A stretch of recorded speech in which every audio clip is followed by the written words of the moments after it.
Hey, Jess here. I'm a motion designer and director. Are you a follower or do you forge your own path? Either way, this video is for you. We'll create a path using the After Effects pen tool and animate an object along it.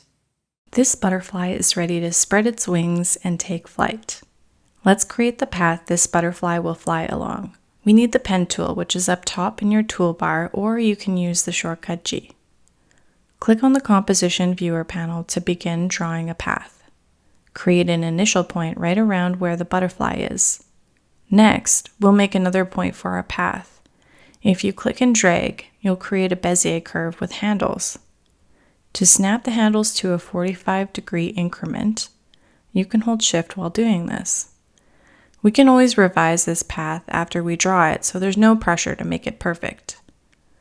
I'll add a couple more points with curves to create a flowing path. With the pen tool still selected, we can click and drag these points around to change the position.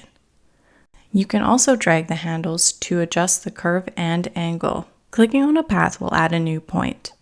You should see a plus icon next to the pen tool when hovering over the path.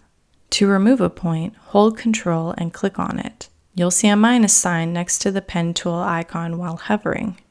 Holding Alt will bring up the Convert Vertex tool. Clicking on a point while it's activated will remove the Bezier handles. If you click and drag on a point while holding Alt, the curve handles will link and pull to the same length on either side of the curve. Holding Alt and dragging on a Bezier handle will unlink the handles, and you can have different curves on either side of the point. Once you're happy with the path created, we'll apply the path to the position of the butterfly. Twirl open the shape layer in the timeline panel from Contents all the way down to Path 1. Find the Path property and click the stopwatch to the left to set a keyframe. Copy the Path keyframe with the shortcut Ctrl-C. Now select the butterfly layer. Click P on your keyboard to open up the Position property. Click on Position and paste the path we just copied with the shortcut Ctrl-V. A keyframe will be created for every point on the path.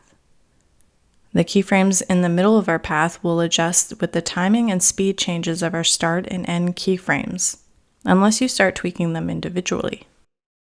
The layer's anchor point will align to the path. If you want to change the butterfly's position in relation to the path, you can adjust the layer's anchor point using the values in the timeline panel. The butterfly might rotate to match the direction of the path it's moving along. We can automate that by right-clicking on the butterfly layer, navigate to Transform, Auto-orient, select Orient Along Path, and click OK. We may have to adjust its initial rotation to get the direction we want. This is just one of many ways you can make an object move along a path.